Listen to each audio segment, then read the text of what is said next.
today I want us to talk about two things, really, or two clubs: Chelsea and Real Madrid. Now, obviously, you've wore your glasses, so you tell me that Hmm. you are not going to be biased, but it's Chelsea, so I'm not going to take your word for it. But the point here is that these two clubs are two clubs under transition, some form of transition. Chelsea's transition began when Abramovich was forced to sell. That transition is still ongoing, it's not ended. But there seems to be a never ending cycle of a bloated squad, not sure of who really the first team players ought to be, to the degree where even last season they had you guys had two sets of first team players who were playing Premier League and then Conference League, right? Like there was an entire starting 11 for Conference League that people had to make do with it. The likes of Christopher Nkunku, who who other clubs would view as a high profile player, was settled with playing in the Conference League as his regular form of playing time. Now, people were expecting, I for one was expecting that in this transfer window, Chelsea would rather trim down their squad, maybe facilitate a lot of outgoings that they don't need, and be clear on exactly what they want. In fact, there are some outstanding players that you've already signed that are yet to join this summer. Yet Chelsea has gone out and is still spending and buying in players overnight. And my question to you is this a deliberate part of the project? Or is this a loop that you've been caught up in that just keeps replicating itself because you are trying to find a way out and it doesn't seem to be working properly?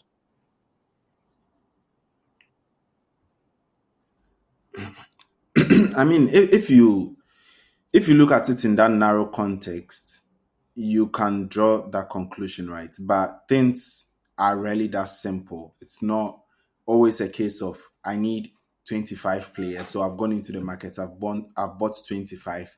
It works, so let's go ahead. Things rarely work that Yeah. simply. So if you start putting some of the context and some of the start explaining some of the nuance around it, you start realizing why it makes sense what is happening. But then also, I think that there is a lot of misrepresentation, partly because of the first point, which is the simplicity of the narrative.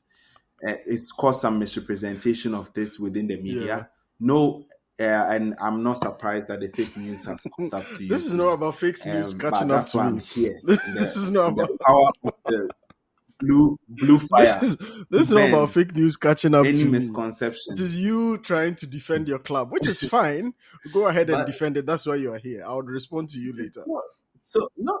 But I'm making a point. Yeah, go ahead. I'm, You I'm didn't making have to. You didn't I'm have to making a jab point me because for saying the fake news has gotten to me. I went to the Premier there's League there's a website lot and because checked it's true. Chelsea's It's squad true. There's list. So I have the tab open here, the Premier League website, and checked Chelsea's squad list before I no. I've started not this I've not episode. faulted you for asking your So question. this You is are not fake acting news. like the journalist. You are starting like no. You are acting like the I'm media, acting like and I'm telling me. you what the media I'm is doing. I'm not the So what you media. are doing, I'm not I'm not the surprised by media. I it. beg you. You are acting in line with the agenda. Okay. But that being said, Yeah, I think that people find it very easy to just like pile on it without trying to yeah. explain. And like when you explain, it's like what they said, right? Explanations. Your friends don't need it, your enemies don't need it, or something like that. Your friends So don't need it, uh, and your enemies won't believe it. so no one needs your long. Yes, exactly. So you are wasting your Yeah, time. But the truth is that the two players that we've gone to sign are players that we absolutely need within the squad. If you think about Chelsea, like we spent majority, especially the latter part of the season, playing without a right winger. Of course, we bought Mudryk and we're hoping that it works out, but he got the doping ban. We had Sancho, who was also over there, and somehow um, Sancho Sango. So he apparently doesn't want to stay because of money, the wages. Yeah, wages. He apparently doesn't want to stay because of the wages. So you have two wingers who have left. and we've only just replaced them, But you see, right? And if you think let about me ask a question here. some of the other signings that we Let me try and ask the questions that are popping up around the things that you're explaining so that you clarify as you go along. Okay. The thing that you've said makes sense. At this point, what you've said so far is you needed a right winger. You had two right wingers. One had a doping ban, the other one is too greedy to stay. So you needed to go out in the market to spend on a right winger. Then my question becomes, you other people would argue that you have about what 12, 13 attacking players, or sometimes even more, maybe 15, 16 attacking players. I was counting. I think there are between 13 or 16 attacking players listed on the Premier League website. If you have that number of players, right, and you still do not have a proper right winger that you can rely on, isn't that fundamentally the problem of the ownership?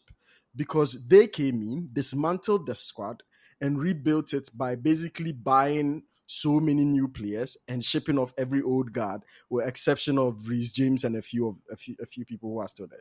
And so the question that I'm asking is, sure, I understand that there's a problem that has to be fixed. Where did the problem come from?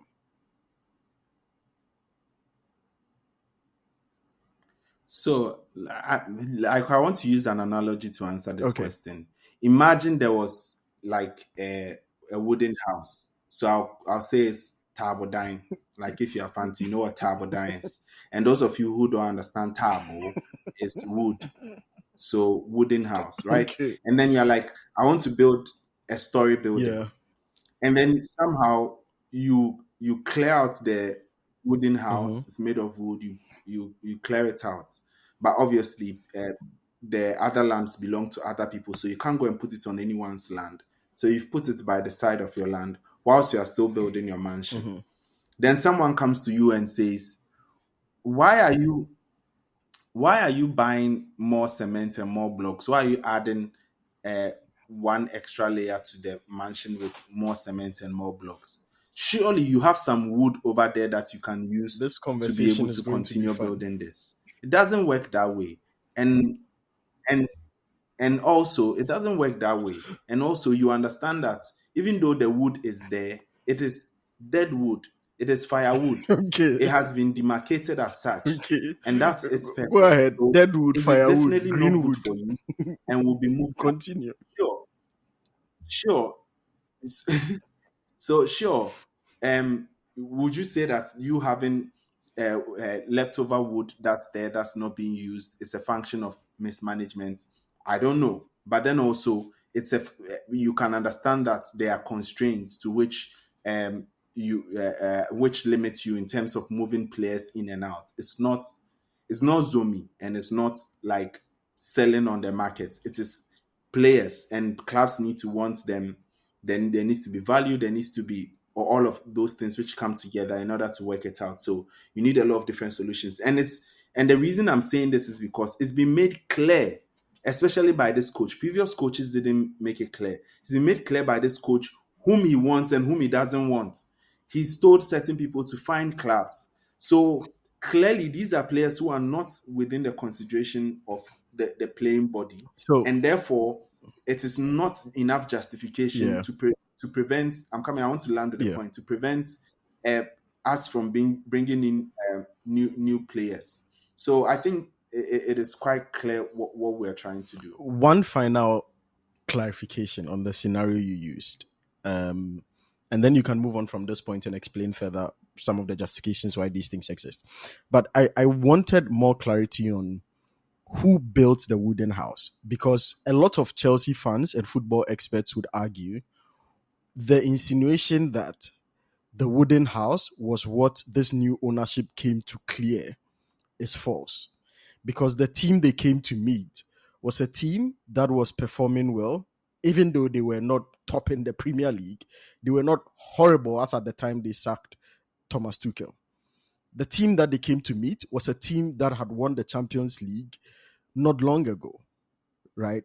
And so this was not a team that is the wooden setup, wooden house that needs dismantling. What this ownership did was they came, there was a brick building that was there, cement building, good foundation. Probably the polishing and the shininess and the design might not be so nice. But given that just a few months ago, it was probably one of the highly valued buildings in the neighborhood or in the country at the time, it was quite a valuable property. They came, said, we want to start afresh. We think we can make this better. They scrapped it off, started building, and then realized what you are saying, that what they've been building so far is wooden. It's problematic. There's a lot of the materials that they've brought along that are not capable of holding out the new brandished mansion that they want to set up. So they clear those parts, bring in a manager who is now clear on exactly which types of bricks, which types of cement, which types of artisans he wants to execute to build that castle.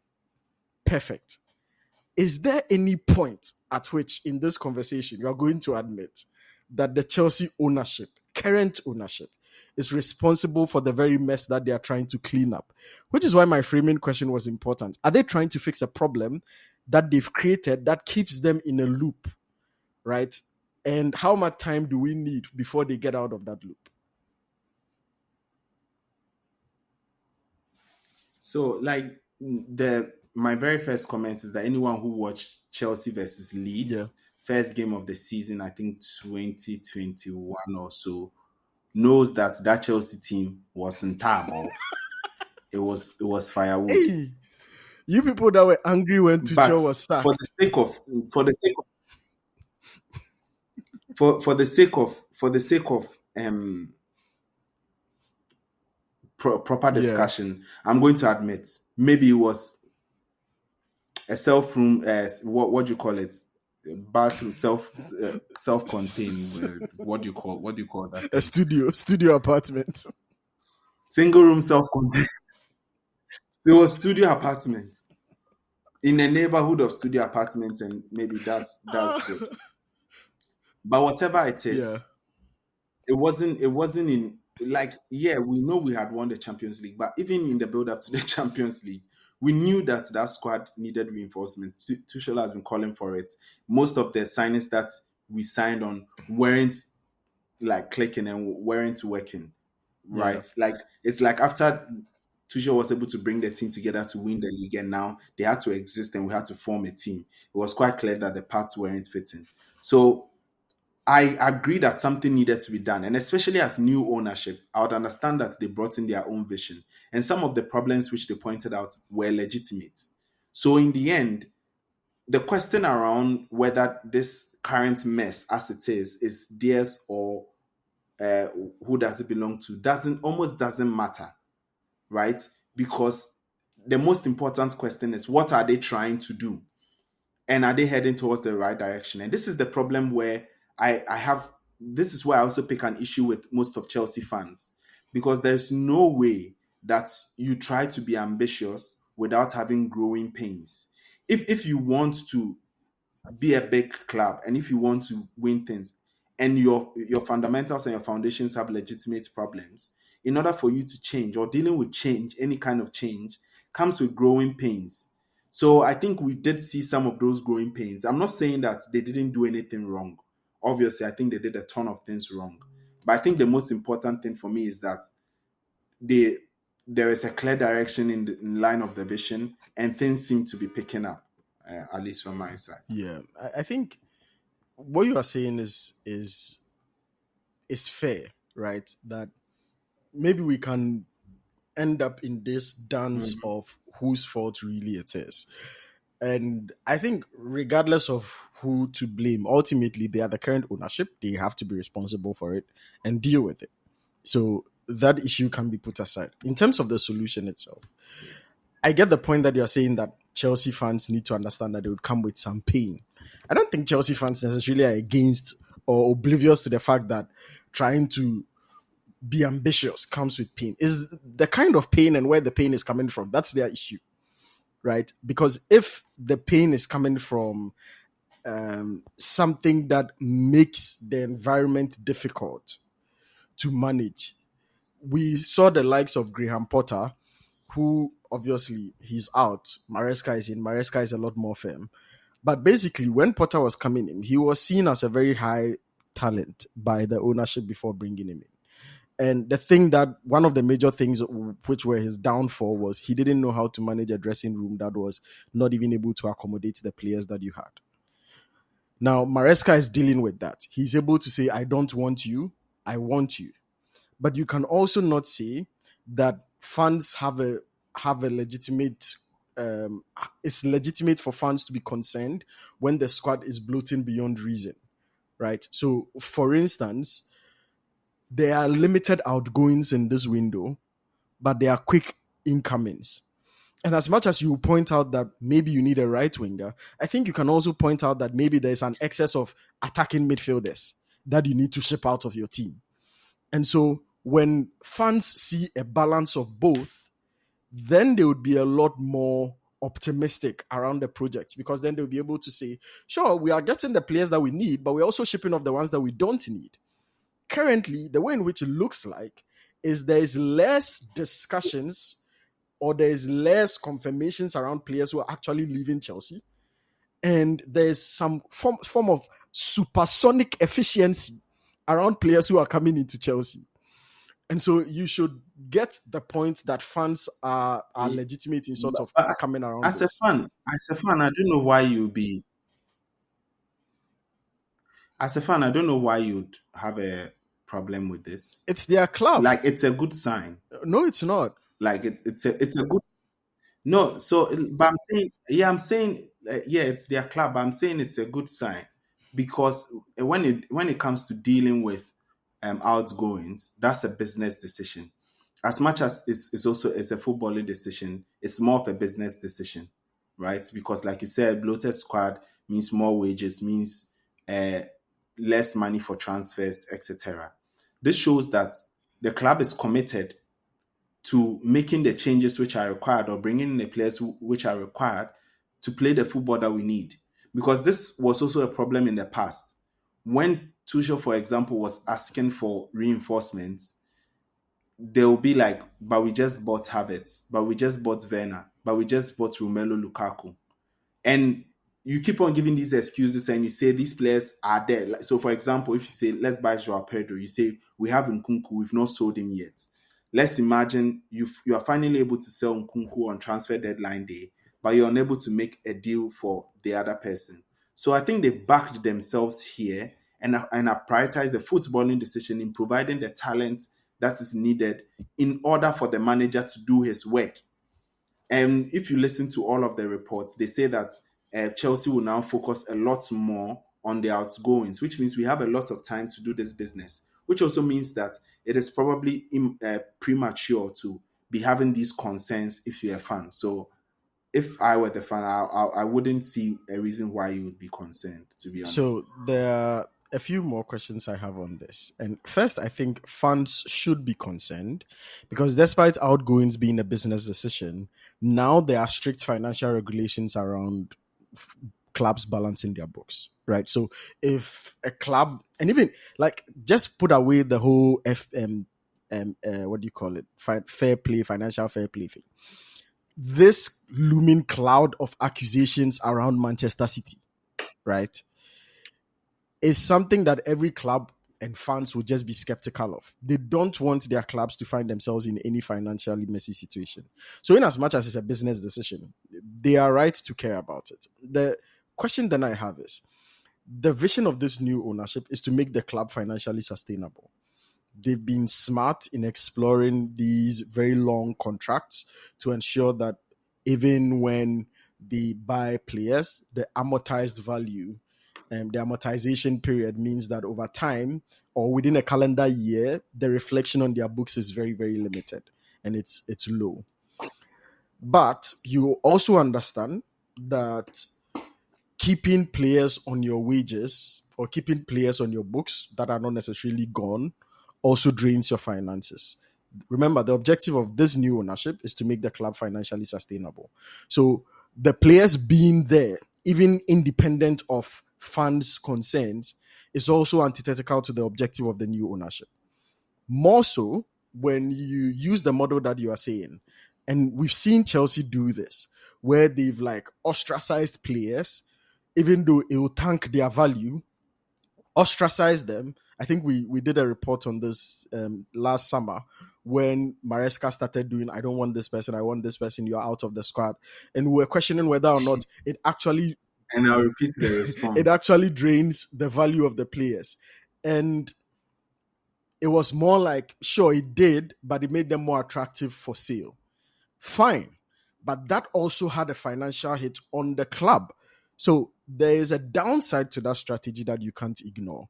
And the same way, if you are buying Joao Pedro, if you are buying different players that you need, now when you go into the market, everybody knows you need to sell because you can't have these players on your books just draining money. So that sort of means that you have to down their price or weakens your negotiation position from, because if let's say you were going to buy Joao Pedro without selling Nkunku, you could say, I So would only do this if you do that.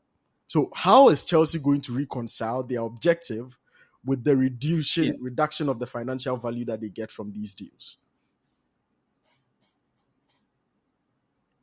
So like obviously for them to have made this decision, it means that they either have like a strategy or a plan uh, in terms of, or they have considered all of the possible alternatives. Like, I mean, I would assume that people who are in business, who like are being paid lots of money to do this, like have gotten the training, would think like you. I mean, we came up with this in what, how many minutes as people who are not within the club. So you'd assume that they've thought of the worst case scenario where these players do not That's a move lot on. of And actually, I assumptions. wanted to point to this. It's like there's two different kinds of worlds over here, Okay. right? You know, previously, like clubs used to hold other clubs hostage because they'll be like, yeah, we've not sold this guy, so we cannot sell this guy, and you need to sell this guy. So those kind of transfer sagas used to come Yeah. into play. I'm trying to remember a good example, but there were lots of examples of it where clubs couldn't make transfers because they had to move certain Yeah. players, and other clubs also know, and then they play the game. I think Chelsea broke that model a bit when they came in, and then they were able to clearly say, "We don't want this guy. We don't want this guy. We don't want this guy." You used not to hear a lot about it, except it was Guardiola. And when Guardiola did it, it sounded outrageous. Yeah. And for me, if you look at guys like Guardiola, Arteta, Maresca, they are football first people. So they need the players that they need in order to play the football that they want to play. So they can't be engaging in your politics of who can go and who cannot go. So, like, are you saying that like the guy can't play with Lukaku? Like previously, people would say that. Are you saying you can't play with Lukaku? He's a top striker. Fit him in there. It was Guardiola was one of the very first coaches who said, "No, I don't want this profile. I want this specific profile. Get him for me." So now you've seen that football has moved into that direction, and people are now more understanding of it. It's not like personal anymore. So you understand that from a football perspective, you get your squad that you want. But I also don't understand the logic of trying to pretend like you need these players when you clearly don't, and everyone can see that you don't. Like they are sitting on the bench, they are not playing. Their value is going to go down anyway. So if you've told everyone that, well, this guy, I don't want him, he's for sale. I don't see what's wrong with that. Yeah, it's only Ghanaians, right? It's only Ghanaians that I've seen would they want to sell their old TV. They're like, for box nisi hot. Like put the box down. They want to sell their laptop, their monitor, put the box down. So that they will put into it's like pretending you want to sell your monitor, right? Or you want to sell your fridge. Yeah. And then you'll be like, oh, if I unplug it and put it down, someone would think I no longer need it. Or if someone sees the second my new fridge, they'll think I no longer need it. So the value would go down. So I'll still plug the old fridge that's still giving me trouble, waiting. So that someone say, oh, like your fridge is very nice. So can I buy it? Like what a waste of time. You don't need the fridge. Just get your new one, put it on Facebook Marketplace. Come for it, £50. Come for it. Because I know that I already have money to buy the fridge. Like, and it's serving my need. It's way more important to me than playing tiki taka over the price and earning a few quid on it. And sometimes that's how you view assets. You're Yeah. like, I've used this for a while, or this is no longer fit for my purpose. And keeping it on will just have like more aggravated effects. So you rather take the downsides of you trying to ship them out. And you've already seen that there's been lots of solutions. Like upon all these things that we've said, we managed to get Chilwell out on loan. Half of his loan payment was paid. Like same for like we've done also a lot of sales. Like Petrovic is going for 25 million. It's not like these players have gone for like values that you think, oh, okay, this is way outrageous. We still get their money's worth. So that is down to the finance. And I agree that as fans, you still need to care about the finances of the club. What I was just saying was that that may not be your immediate concern. As a fan, of course, I care about the well-being of the club, but I don't think Chelsea is going bankrupt in a year or two. That's I like mean, a you can far-fetched shade goal. Man you all you want without mentioning their name. That's fine.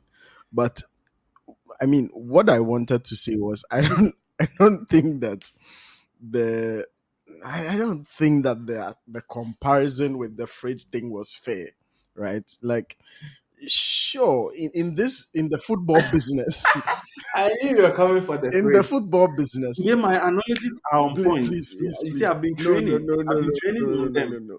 This I've been training this on them. context is very different because unlike the fridge market, the football market has made that no matter how nonsensical an economics web it is, the football market had made it generate more financial value, right? They've always done it. And so it's like saying it's like saying that in that same analogy of the fridge, it would have gone for higher if you kept it. But because you bought the new one, it drives the price down. It's an economy. That economy has tweaked the rules of logic and it's using it to operate. As we know, football and its financial valuations, like you said, they treat these guys like assets. And a lot of the time, we've seen it. Like So you I want to yourself. ask you. I want to ask you a Yeah, go question. ahead. I want to ask you a Yeah. question. Can I ask you a question? What in the case of Mhm. Nkunku, what would you have done? Do you think Like, walk me through your business Do you think if process Nkunku was playing football, for no, not saying Nkunku. Okay, let's say Sterling. why are you changing the Let's say player? Sterling, Why are you because changing? Nkunku is actually Why playing are you football. changing the player? No, because Nkunku is playing. No, I'm changing it because Nkunku is Okay, playing. So it's not a good example. okay, Like Nkunku is he literally scored a goal for us like uh, this week or yeah. last week. So it's You not a want to good talk about example. Say Sterling? You Sterling, see, Sterling, the right? yeah. Sterling. Let's talk about Sterling. Yeah, You deal with that you can't situation talk for me. about Sterling from now. You have to talk about Sterling from the previous summer window because that's when you guys ostracized him. And prior to that, Sterling was considered a Yes, valuable oh member sure, feel of the free. Chelsea squad. Right prior to that, Sterling was considered a valuable member of the Chelsea squad. Hmm. He was from the old guard, whatever you want. He was on high wages, but Hmm. Sterling has not dipped to this level of irrelevance and insignificance in the league that you see today. Sterling had, even though he was not the Sterling of old, he had some pedigree to his name. There was still some room to believe that he would still be valuable to a club, Hmm. which is the reason why even Arsenal did the whole loan trial thing, right? It's bonkers now because you guys literally went on a distraction spree of making sure it's clearly known how terrible he is, how much you don't want him, and how much you don't even value his development as Do a you talent. are you aware? Are you aware of the? Okay, so this is the media symptoms I was talking about. Are you aware of the circumstances of the Sterling situation or Sterling departure? Has he departed? He's still a player. No, like, but I mean, departure to us now. I mean, his because you said we should start from the previous Yeah, yeah, yeah, season. yeah. Why? What happened? Did he all of a sudden Okay, decide that he's not going to so play you know again? that, it wasn't a club that came to say that. You know, it wasn't a club that came to say that we want to sell him. It was Sterling who came out with his agents, put out a statement that he has been training with the club and he expected to be named in a match squad, and somehow his name was left out. So yada yada yada. And that at that time, the match squad hasn't come out, But and he came out but with a but statement. You know but about but that, right? Erasmus. let's I just want let's to. stop playing I the I media just want to politics. do. I want to ask you: Are you Yeah, I'm aware? aware of that, but you should stop playing the No, media are you politics aware now of that? because you know clearly, irrespective of this thing that No, Sterling did, Maresca didn't want him. He's not the kind of profile that Maresca wanted anyway. This changes nothing about yeah, Maresca's plans but for Sterling. then it defeats everything that you were saying because it defeats everything that you were saying because the club didn't go out and say that Sterling, no, don't come here, oh, Sterling, no, Sterling, you're in the tutu, you're in the tutu. That's not what the club did, but that's the analogy. We can play back the video. That's the analogy you've given from minute one. this is the funniest. That's the analogy you've This is given the from minute funniest thing one. I've heard you say. No, but like that's the analogy you've given from minute one. No, That's the club. no. Hold on. Throws away But you players know they that's don't what want you to. guys did. You guys, For example, now you we've not guys, said we don't want. you guys eventually made a decision and said Sterling, what do you call it? Some of these old guards who were there, all of them, they were no more part of your plan, so they need to find new clubs. It was eventually a club decision. It's not like Sterling said, Yes, did you invite him back into the squad and he said he won't play? No, but it wasn't a the public club made a decision. decision. So at what point do I tell? At what point do I tell my? At what point do I tell my fridge that you got Yeah, you back got to to this find fridge a new analogy. owner? Yes. At what point do I say? Yeah, at what point do I say you've got to find a new owner? Because like I don't get you. You are here. You are Panasonic, right? And I've bought a Hisense fridge, Z class, sleek, double decker with ice, like automatic, talking voice Yeah. machine, and you are still sitting in a corner doing. At what point do I AI voice generator? At what point do I tell you that you gotta leave? Like it's clear. It's clear that I've You see your signed own problem. something to come and You see your replace you. problem. So already You they see your know. problem. You said the person No. should So know. so Then he already they went out to know. say it, No, and so then you are already saying they he's the know. reason why the club had to let him go. No, he didn't only know. He still sat down. He still sat down for us to now walk up and tell him, bruh, haven't you seen that it's time to go? So you find and I think it's best. Sometimes your manager won't tell you, or they'll say, "Oh, I think it's best for your development if you find a new Role. place to like go and thrive." And then he now went and said, "I don't know. I've done my best. I'm doing But my that's job." true. He's And these been doing guys, his job. and then the media came to ask him and said, "Yeah, yeah." And so the media asked, and then we clarified the situation. So like, it's not a case of, oh, the club is putting some players on sale, reducing it for everyone to come and buy. If we sell, you guys have a problem. If we don't sell, you guys have a problem. No, it's not that if you sell, we have a problem. It's the way in which you are selling. That's the problem. The strategy that you are using. I mean, from an objective point of view, I admire the strategy. I'm only expressing fans' concerns because Finally, also the concerns are finally, real. No, the concerns are real. The objectivity. concerns are Finally, real.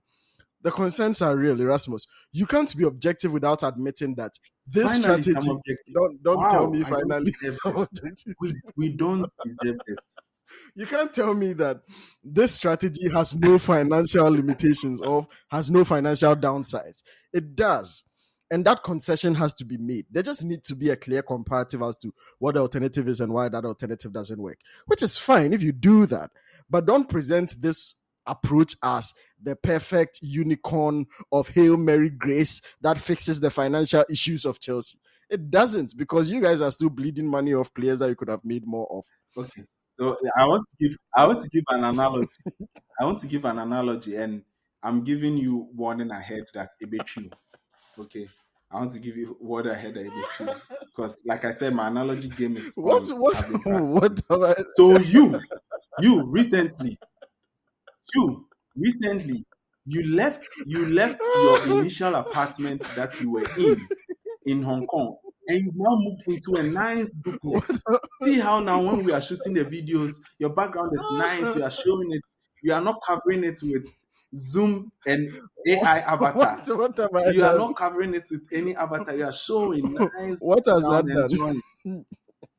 Isn't it a waste? Isn't it a financial waste that you let go of the old apartment? No, Why did you go for that? Because it's the same thing. Like no, no, why I bought the new fridge. no.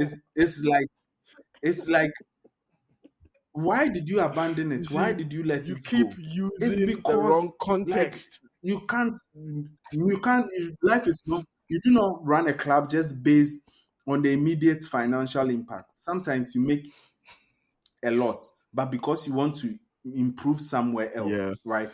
So you cut So your you're losses admitting that so you are that you making the can loss, just use that you are cutting the losses. the money that you save from there. Yeah. Oh, but yeah, we are cutting the losses. Okay. Like we are cutting the Okay. losses. No, not that in all instances we make a loss, but yeah, like with a player like Sterling that you bought for 45, you've played him for 3 years or so, scored a number of goals for you. He's on high How many wages. goals? When you take him off, have we lost some of the transfer value? No, I don't even care. But have we lost some of the transfer value? Yes. Yes. But if it's on a 7-year contract and you were supposed to be paying 300K every week, and now you no longer need to pay him, you've cut your loss. That money can be reinvested somewhere that will be way more profitable for you. So it's not just the immediate financial decision. So as you can see, I hope you like the as you can analogy. see, viewers, Erasmus has resorted to using acontextual analogies that don't fit the context. Because obviously, me moving apartments, I stopped paying my old apartment. I didn't move and then hold on, because that's what he's doing. They have You moved could have on. lost No, one no, month of no. rent on They it. have Who knows? moved Your on. down payment. No, I still got my You full down payment back. you could have lost I your I got maintenance. my full Your down payment back. maintenance. I actually Did went you for it not did long your ago. I did maintenance? Didn't you nothing, lose your nothing. maintenance? I got everything back. You see, Erasmus's what Chelsea's doing with Erasmus and his club is that they went to the new apartment and still kept hold of the old one for one more year and kept paying it. That's the ridiculousness of what they are What doing. if you couldn't find a buyer? What if you couldn't That's find a why. buyer? Would you have That's why. stayed there? That's why. If you Hold couldn't on. find That's why I someone to only moved on when I knew that the terms of the contract clearly allowed me a clean exit. Because in my first year, I knew that I couldn't move without penalties, so I didn't. In my second year, I can move without penalties, so I did. Your side moved in your first year and didn't find if a you way could afford around the it. penalties, you would I have moved. wouldn't. Hey, that one there, you can't push it in my mouth. I wouldn't. It's because you couldn't afford the I penalty. wouldn't. I wouldn't. You can't force me to admit that I would have moved. I wouldn't. Anyway, but yeah, that's essentially the conversations around Chelsea, because they're interesting conversations to have, really. And for me, Chelsea is presenting an alternative design and modeling case for football clubs, aside or different from what we've been seeing recently. And it's like a good sort of difference to have in football to study and understand how they work. But it doesn't mean we shouldn't call them out when we are skeptical about. Exactly. You see, Clear Lake is calling him so that they will give him more points, so that he can be able to figure out how to answer some of these questions. But never mind. We are moving on. So just tell them it's fine. But finally, like maybe the final 10 minutes of this episode, I wanted us to catch up on Real Madrid and Xabi Alonso, maybe 5 minutes. They beat Juventus. They've progressed in the Club World Cup. What do you call it? Some people see it as Xabi Alonso essentially defining the character and wit of this team and greater. I think it's a little bit premature, but do you see any imprints on Alonso's rebuild beyond him playing a setup like a tactical 3-5-2, which I think that's what they played against Juventus? Do you see any systemic changes around Real Madrid that is giving them the kind of results we are seeing recently? To be honest, I think if I were to give an honest assessment, and this is not to say that Xabi Alonso is not a good coach Yeah, or that he doesn't have a good team or that they are not going to come out yeah, good. But from what I've seen, I think it falls short a little bit of sort of the expectation and the hype that we had.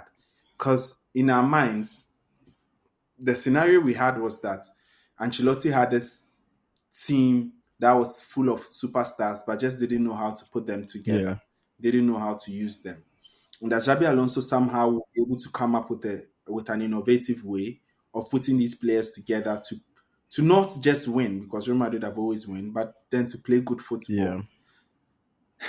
But if I look at them, I'm not super convinced. I still think that for him to play his best football, and I'm not sure what his best football is, because Alonso has always been the guy who goes there with sort of like works with what he Yeah. has. But in the same way, also he's able to choose, because when he went to Bayer Leverkusen, for example, he asked a lot of players and he brought in some new players who sort of fit his idea. Yeah.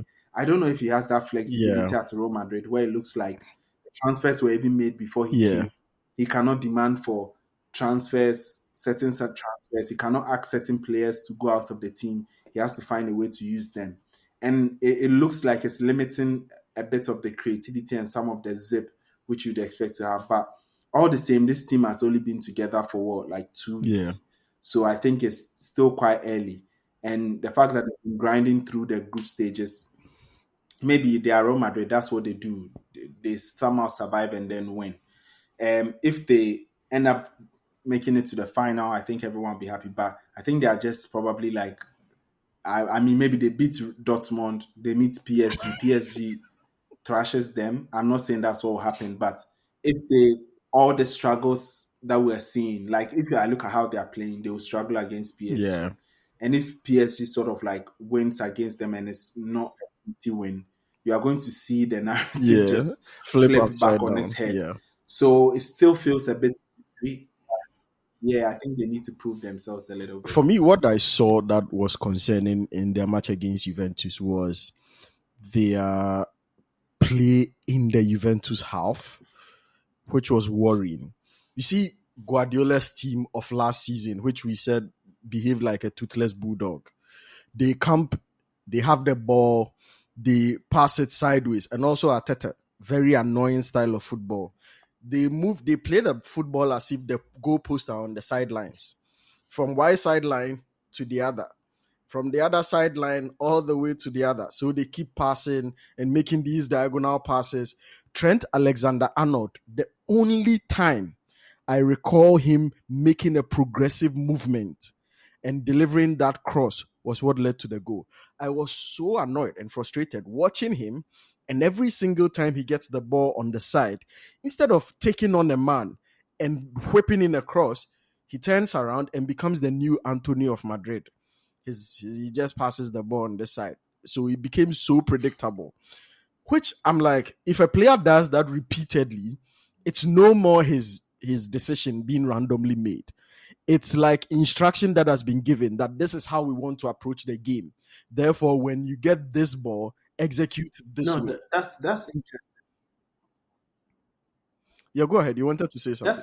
That's interesting because I had not thought, yeah, I'd not thought about it like how you just said it. But look at Alexander Arnold at Liverpool. Yeah, He was always putting in exactly. crosses. Why? There was always someone making a run into the Like, box. There was always box presence, like bless his soul, Diogo Jota. yeah, Even though very small, he's heading the ball. Luis Diaz, small, heading the Nunes, ball. Like someone is always making the Szoboszlai. run into the box. It wasn't even as a case of, yeah, yeah, it wasn't a case of the physicality. Yeah, It was the timing. He gets the ball, someone is running there.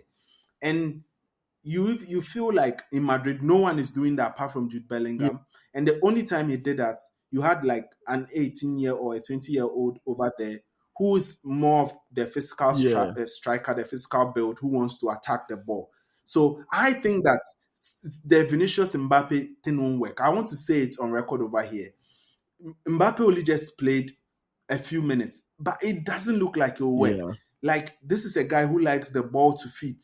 Vinicius also likes the ball to feet. And it's quite clear that if you play the 3-5-2, these guys will be your top two yeah, interchanging with Rodrigo and Brahim Diaz. They all like the ball to feet. And if you have someone who can whip in crosses like Alexander Arnold, and if you are playing a back three depends so much on your cutbacks and your yeah, crosses. Without that, like the back three is very ineffective. yeah, Like it looks very boring, which is the problem Tuchel had. Like I have to yeah, tell you, like when he like that second or third season with Chelsea, because like we weren't making any box runs into the box. We were playing a back three, so we just recycle possession because you get there and like all the players are behind, so you just have to pass Bro, back, pass all over and over, and then you get counted, and you realize that it start was losing one of the games. most So yeah, it's a frustrating brilliant one of the most observation. frustrating games I had watched. Because, and exactly what you were saying, they end up holding on to the ball at the edge of their box and at the edge of the opposition's box, and then they lose it, and then there's a quick transition. Juventus just didn't capitalize on their chances, but if they did, they would have ended the match even before Madrid had that late goal in the game, right? So it's like, for me, his Yeah, tactical approach to the games are not persuading me so far. And this has nothing to do with, oh, he's not had the chance to build his team true. and evolve. It's the instructions, the game plan he's taking to the field is not convincing, because you don't have players. If you see Madrid's shape, there are players at the front of the opponent, deep inside the box. There are players at the edge of the box. There's a gaping midfield hole, and they just keep recycling the ball like a semicircle. And I'm like, what are these guys doing? And they camp there for so long and just lose the ball, and then there's a counter attack. So I think he needs to be careful the kind of system that he's playing, or maybe he's experimenting, and that's the only caveat that I would give. But even then, if you've been experimenting for 60 Probably, minutes in a match probably. and it's not going well, you definitely have to be able to change for us to see clearly that something different is being done. So Xabi Alonso is obviously, and you see the way Madrid is, it's not shocking that it would end up being a very toxic season for him if things turn out horribly in this Club World Cup. So he needs to tread very Yes, cautiously yes, going into the yes. season. Yeah. I mean, that's, Maybe it also explains yeah, why go ahead. he's been, because also their biggest issue has been their defense. Yeah. It explains why they've had like close games and their attack is not clicking, because he's focusing a lot on then defending and not having to concede. And in a way, the attack fixes itself with the talents that they have ahead there. So maybe that's what's going on. Maybe they will not lose like embarrassingly. I think if you lose a 2-0 or 1-0 to PSG, everyone will say, yeah, But you best see, team in the world. But if you lose to Dortmund, yeah, then you have a problem. you see, If you lose 5-0 to PSG, then you have a bigger problem. the problem I had, and I totally agree with what you said. The problem I had with their game against Juventus was playing very, very deep. So you would sometimes find the entire 10 of Juventus players behind in their half. And so Madrid wasn't having to camp that deep in their defense. So in this instance, they weren't defending in their box for me to say they were prioritizing defensive strategies. They were just poor with using the ball in attacking positions and in attacking phases. I don't know if that makes sense. There's a difference between a team having to defend so much that they are not attacking, and Yeah, a team getting to the attacking phase of play yeah, I and agree. wasting the opportunity and just recycling the ball endlessly without any output. So that's essentially what. And the best game to tell you how this went was when Arsenal went down 10 men against Man City early on last season. And they just camped in their half and forced City to just recycle the ball throughout up until that last minute John Stones goal. Imagine those about 40, 50 minutes Yeah, before the John Stones goal, how City was playing. That's exactly how Madrid was playing. No attacking potency, no threat, just recycling the ball in front of the opponent's box. But let's see. Let's see how they play against Dortmund. And for me, I'm watching closely because I want to understand the way in which he's managing the games. And I think that would really determine how he goes on into the season and starts with Real Madrid. Thanks, everyone. These has been two major discussions around two rebuilds that we are seeing. Less so on Real Madrid, but more so on the biased Chelsea that Erasmus is defending. But that being said, it's been a really fun episode. Let me tell you, you know that the episode we did on PSG winning the the Champions League, where we had a very feisty debate about whether or not Juventus played well or didn't play well, is the highest performing episode so far, and it's gained the most consistent views over time. So now it's crossed 60K plus views, and it's still gaining more wow, views every single week. Yeah. really? I went to check the analytics recent, and it was Oh, mind-boggling. that's interesting. That's It was excellent. mind-boggling. So I was like, really, really Oh, interesting. Looks like people enjoyed that format I did. of having some sort of disagreements around the Yeah. issues. So hope you enjoyed this one as well. Is that why you're disagreeing Oh with me? no, Unfortunately. no! I genuinely disagreed with you on some of the issues. I pointed them out fairly, and you resorted to fringe analogies to try and Yes. win. No, But especially when it comes to Chelsea. I know you carry an agenda. this is not agenda. Yeah, I don't know why I'm this not is even agenda. worried. You people, everyone says I have agenda. United people say I have agenda. Liverpool people say I have agenda. Media mind. Media Just- mind. Media mind. Anyway, thanks Media thanks mind. everyone, and see you on the next episode of the Shaft podcast. Bye, guys.